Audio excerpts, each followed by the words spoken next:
hello welcome back to my YouTube channel. ඔන්න ඉතින් අද වීඩියෝ එක නම් කන්න හිතෙන වීඩියෝ එකක්. ඔයාලා ආසයිද ස්ට්‍රීට් ෆුඩ් වලට? මම නම් ගොඩාරියක් ආසයි. මට මතකයි මං කැම්පස් එකේ ඉද්දිත් අලුත් කඩේ තියෙනවනේ ස්ට්‍රීට් ෆුඩ්. ඉතින් කැම්පස් එකේ ඉද්දිත් යාළුවොත් එක්ක අපි යනවා ස්ට්‍රීට් ෆුඩ් කන්න. ඉතින් අපි ගොඩාක්ම ආසයි. ඉතින් ඔන්න කොරියාවේ ස්ට්‍රීට් ෆුඩ් මොන වගේද කියලා බලන්න අයියයි මායි අද ආවා. බලමු ඉතින් මේවා හැදෙන්නේ කොහොමද රස කියලා. ඉතින් මෙතන මේ එක විදිහේ ස්ට්‍රීට් ෆුඩ් තියෙනවා. හැබැයි ඉතින් හැම එකක්ම අපිට කන්න බෑ. මොකද අපේ රසට සෙට් වෙන්නේ නැහැ. සමහර ඒවා එක මස් වලින් හදලා තියෙනවා. ඒ කියන්නේ එක ෆ්ලේවර්ස් තියෙනවා. ඉතින් අර අපිට අපේ රසට සෙට් වෙන ඒවා ටිකක් හොයලා බලලා තමයි කන්න ඕන. දැන් අපි චිකන් එකක් ගත්තා. බලමු කොහොමද කියලා. ස්පයිසි චිකන් එකක් බලන්න රස පාටයිනේ. මේක ඉතින් ඇත්තටම රසයි.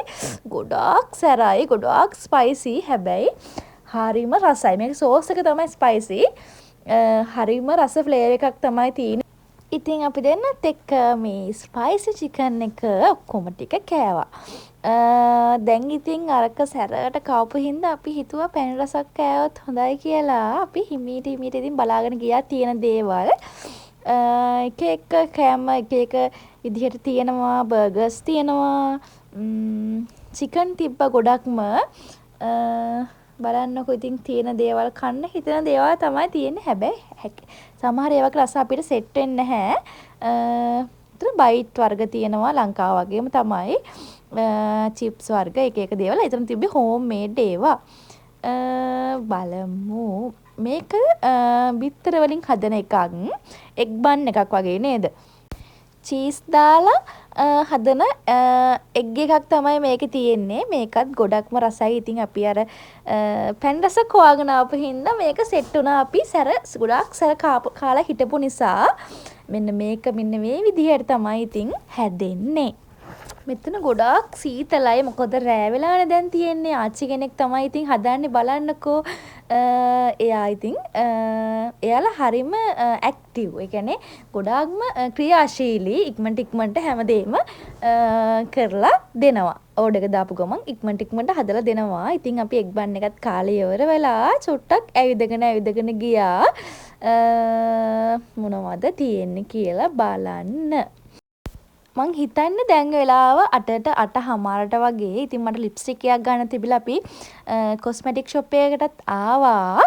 මෙන්න මේක ඔයාලා දැකලා තියෙනවද? මම ලංකාවේ ඉද්දිත් ගොඩාක් වීඩියෝස් වල දැක්ක මේක. මං හොයාම හිටියේ. ඉතින් චූටි බබෙක් කකා යනවා දැකලා අපි පස්සෙන් ඇවිල්ලා හොයාගත්ත මේ ෂොප් එක කොහෙද තියෙන්නේ කියලා. අපි ස්ට්‍රෝබෙරි එකක් try කරලා බලන්න තමයි හිතුවේ. මේක ගෙදර හදන්නත් පුළුවන්.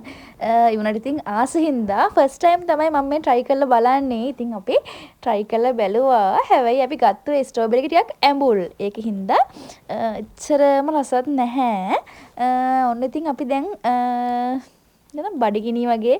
ඉතින් අපි ඒක හින්දා පීසා එකක් කන්න කියලා ආවා.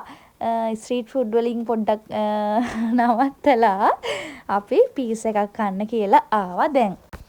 මේ ෂොප් එකට අයියා හැමදාමත් එනවලු මට ලංකාවේ ඉද්දිත් කියනවා රසයි. ලංකාවේ පීසා වලට වැඩි රසයි කියලා හැම වෙලේම කියනවා. ඉතින් මම බලන්න ආවා.